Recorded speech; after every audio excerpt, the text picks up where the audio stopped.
Folder 10 Independent Review. While personality theories have focused less on middle childhood than on other ages, still some themes have been noted. In psychoanalytic theory, Freud described middle childhood years as the latency stage, during which sexual urges are repressed and children are developing social and intellectual skills. Erikson's stage for this period is industry versus inferiority, in which children are mastering the appropriate age-related tasks. A child who is not successful in doing so may develop feelings of inferiority. Rewards and modeling continue to be important during middle childhood years in social cognitive theory. During this time, though, children become less dependent on external consequences and are increasingly able to use self-rewards and regulate their own behavior. According to cognitive developmental theory, the child is better able to consider the perspective of others during the concrete operations stage. Social cognition, children's understanding of the social world and their relationships with others, depends upon this perspective-taking ability. Based on children's responses to social dilemmas, Robert Selman developed 5 levels of perspective-taking. When children respond to the question, "Who am I?" their responses during middle childhood include physical traits and their competencies. During the middle childhood years, children also begin to include personality characteristics in their descriptions of themselves. In addition, membership in groups as well as relationships with others becomes increasingly important. Compared to boys, girls are more likely to describe themselves as members of a group. A study of children from China reported that if children have siblings, they are also more likely to describe their group membership. Children's self-concept becomes more differentiated, and they evaluate themselves in a greater number of areas during this time. While preschool children tend to have more global self-concepts, children as young as 5 to 7 years of age can evaluate their own performance in as many as 7 different areas. The self-esteem of children tends to decline during middle childhood, hitting a low at around the ages of 12 to 13 and then rising. Perhaps this decline is related to children's increasing perspective-taking ability. The younger egocentric child may not realistically consider input from others, while the older child includes more external information in his or her self-evaluation. Some gender differences in specific areas have been reported, with girls tending to have higher self-concepts related to reading, writing, and general academic ability, while boys have higher self-concepts related to math, physical appearance, and physical ability. Authoritative parenting seems to be linked with higher self-esteem in children. Children whose parents are warm, involved, and also strict tend to have more favorable self-images than children whose parents are authoritarian or rejecting or neglecting. Having a close relationship with parents, especially same-sex parents, has also been related to high self-esteem, as has a closer relationship between the two parents. Being accepted by one's peers is also important to one's self-esteem. Genetic factors may also be related to children's self-esteem. Children with low self-esteem may develop learned helplessness, the belief that one's behavior is not related to the rewards or punishments one receives. These children are more likely to give up following a failure than children who believe that effort is key to succeeding at something. Parents monitor children less during the middle childhood years, with children increasingly monitoring their own behavior. While parents still have ultimate control over the child, co-regulation, a transferring of more control gradually to the child, also is occurring. Children are beginning to internalize their parents' standards. As they did in early childhood, children spend more time with their mothers than their fathers, with mothers' interactions including more caregiving and fathers' interactions being more recreational. As children reach the end of middle childhood, they tend to be more critical of their parents, perhaps reflecting more complex social cognitive capacities. Some children are reared in non-traditional families. One kind of non-traditional family is one with lesbian or gay parents. Research on children with 2 mothers or 2 fathers finds that their psychological adjustment is comparable to that of children of heterosexual parents. Few differences between sexual orientation, including transsexual orientation, and gender roles are found, although one study found that girls reared by mothers who were lesbians tended to have a little more gender role flexibility than girls reared by mothers who were heterosexual. Over 70,000 divorces were recorded in Canada, a slight rise from the 70,155 in 2002. In the case of divorce, daily routine activities, such as meals and where the child will sleep, can no longer be taken for granted. Since two households must now be supported, the child's standard of living is also affected. A child may move from a house to a cramped apartment and/or into a less desirable neighborhood. Children whose parents divorce are more likely to have problems. Children may blame themselves for the divorce and may be scared of the unknown in their lives. In most cases, children live with their mothers, while some fathers continue to maintain strong relationships with their children after a breakup. Others become less involved over time, especially if the father remarries and starts a new family. Particularly during the first year or two following a divorce, children have higher rates of behavioral problems and substance abuse, tend to have lower self-esteem, and are more likely to receive poorer grades in school. The problems, though, may be related to a decline in parenting quality.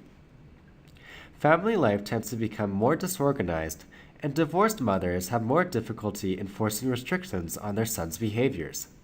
Divorced parents tend to be less nurturant and are less likely to use an authoritative parenting style. Children in other cultures whose parents divorce are also more likely to experience problems. Children of divorced parents in China were more likely to have somatic complaints. In a second study in China, the parent-child relationships were affected by divorce.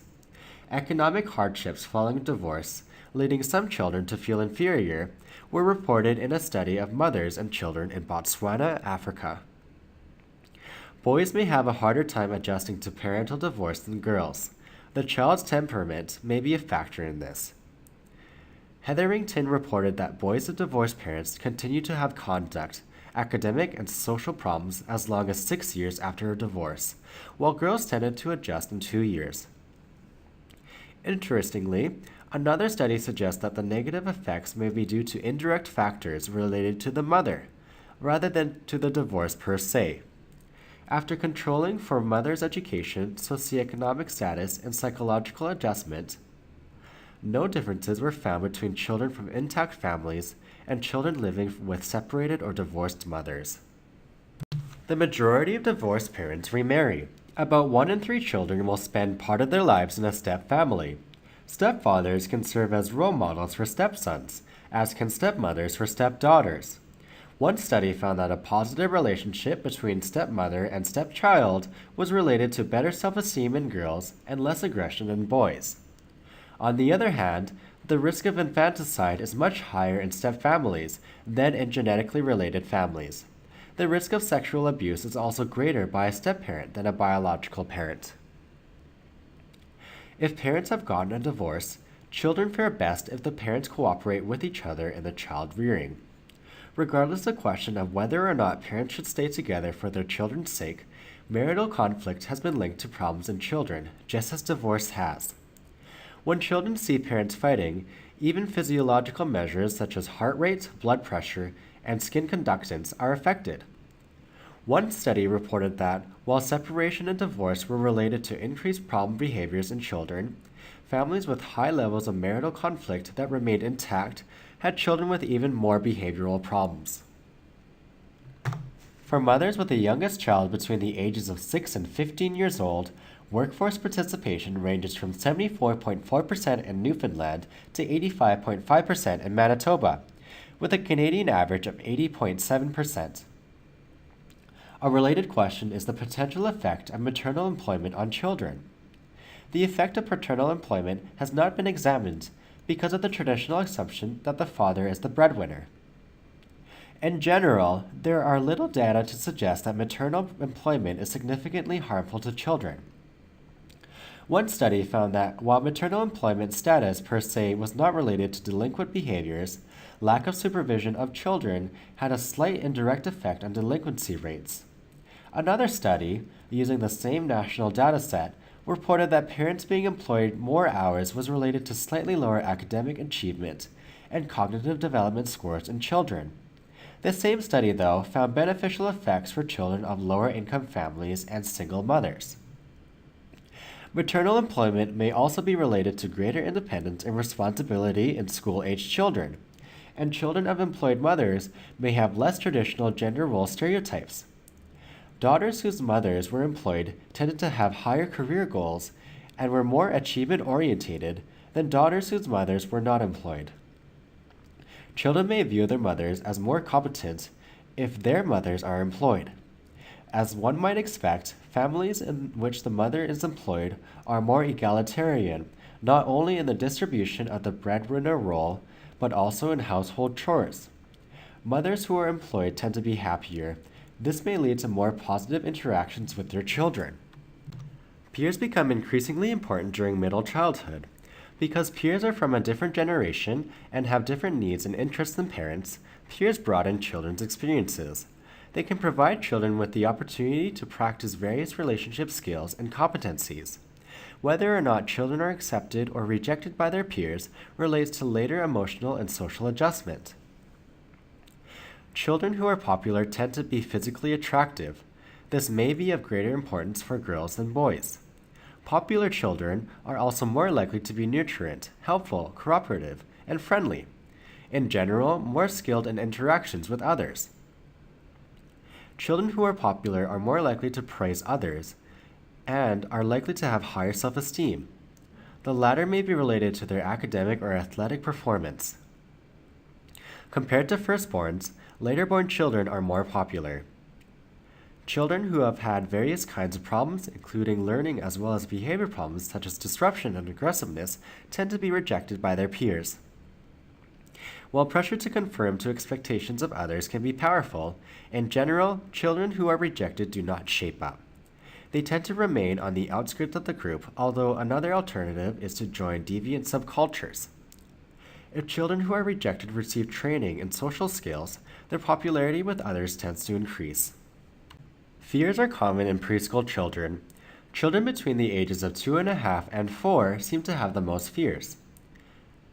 While fear of strangers, falling, and loud movements may diminish during preschool years, other fears involving imaginary creatures, animals, personal safety, and darkness may be more prominent.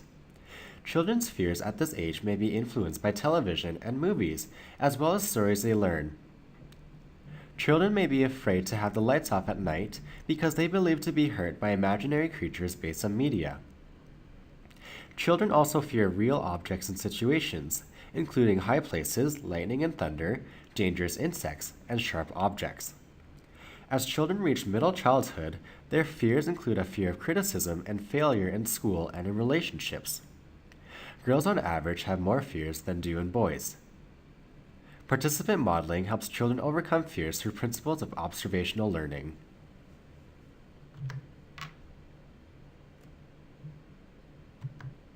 Schools influence children in many ways.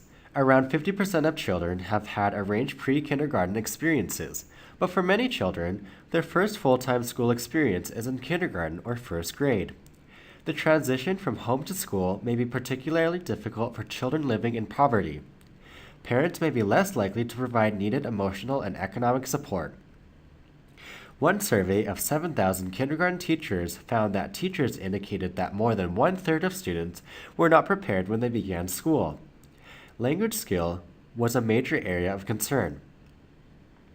Many children suffer from poor nutrition and health care, as well as inadequate parental support and stimulation, placing them at risk of failing even before beginning school. Class size is an important aspect of the school environment. Children receive more attention in smaller classes. Smaller class size is associated with better achievement in math and reading during the early primary grades. Teachers who expect students to master their assignments, who spend most of the class time on academic activities, and who have an effective classroom environment enhance achievement in their students. Students do better when teachers are warm and friendly, rather than when they rely on criticism and punishment. Teachers' expectations for individual students may be important in student achievement. In My Fair Lady's reworking of Pygmalion lore from Greek mythology, A society lady was fashioned from a working class girl. Similarly, expectations of teachers can become self-fulfilling prophecies. Students will be more likely to succeed or fail depending on teachers' expectations. In a classic experiment, teachers were led to believe that a few students were late bloomers who would do well in the coming year. Even though these students were randomly selected, these children made significant gains in performance on intelligence tests. Subsequent research has provided mixed support for the Pygmalion effect, or self-fulfilling prophecy. When credibility regarding the expected performance of targeted students was enhanced, the manipulation of teachers' expectations was most effective in terms of students' performance. Sexism refers to having different attitudes towards boys than girls, resulting in discrimination. Some indicators that sexism is still a factor in schools were found in a review by the American Association of University Women. Teachers give girls less attention than boys, textbooks tend to ignore or stereotype women, and some standardized tests, like the SAT, may be biased against girls. Sexual harassment, unwanted comments or behavior that are of a sexual nature from classmates may also affect girls' performance. In a study of students from 4 states in Washington, D.C., students in 4th, 6th, and 8th grade classes were observed. Boys tended to dominate classroom communication and were much more likely to call out an answer without first raising their hands. Moreover, teachers were more likely to remind girls to raise their hands, while they were more likely to accept the answers from boys. Perhaps boys are expected to be assertive and impetuous, while girls are not.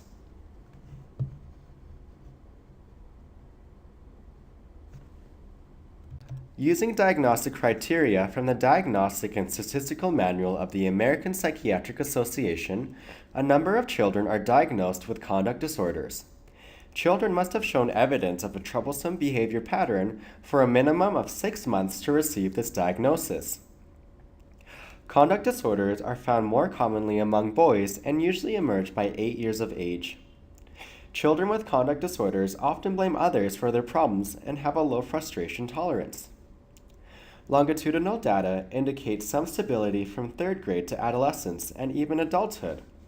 Children with more problems at earlier ages are more likely to get in trouble with the police during adolescence and have problems such as antisocial behaviors and substance abuse as adults. Factors contributing to conduct disorders include kinds of parental discipline, parental monitoring, and family stress. Other children suffer from depression. Symptoms of depression include feeling sad or blue, having a poor appetite, having problems sleeping, experiencing a loss of energy, having a decline in self-esteem, losing interest in people and activities, and feeling helpless and hopeless. Since younger children may not be aware of or report feelings of sadness, adults noticing behavior changes is especially important. Estimates for incidence of depression in children are between 5 and 9%. A number of factors contributing to depression have been hypothesized or identified. These include not feeling competent in academic, social, and other areas, stressful life events, and poor problem-solving abilities. A combination of these factors may result in children's feelings of hopelessness. Cognitive factors may play larger roles as children reach middle school. As they grow older, children may blow their failures out of proportion and minimize their successes. Attributional styles, how one explains outcomes, may be related to depression. Attributions can be internal, typically related to one's effort or ability, or external, such as task difficulty or luck. Some of these attributions, such as effort and luck, may be less stable or more readily changed. Global explanations, compared to specific explanations, would focus on the whole person rather than a specific behavior or trait.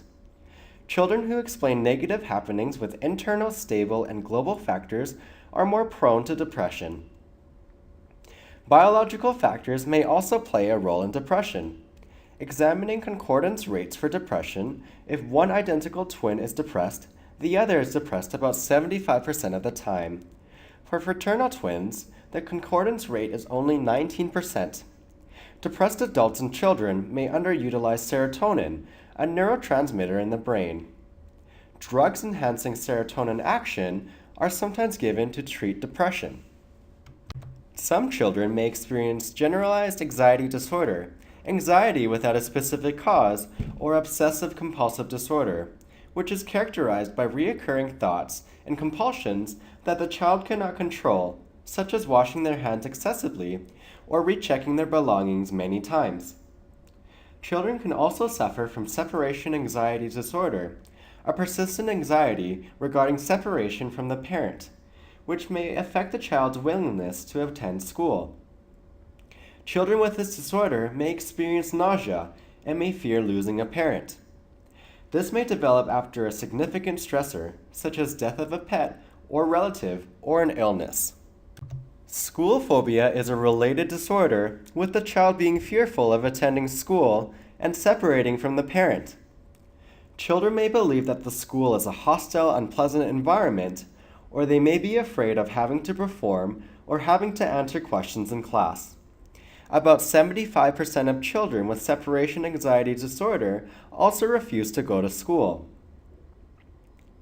The first priority in treating school phobia is getting the child back into school quickly. Even if a parent or teacher doesn't understand the origin of the phobia, in many cases, symptoms will disappear once the child is attending school regularly. While trying to understand the reason for the phobia is good, this understanding does not necessarily need to precede the child's return to school. A parent should not try to give in to the child's demand to stay home, but should talk about the problem with appropriate people at school, such as a teacher or principal. If the problem is tied to the teacher, the parent should try and help the child find ways of dealing with the situation. The child should also be rewarded for attending school. If these measures don't work, professionals can help parents and school personnel learn how to apply cognitive behavior techniques.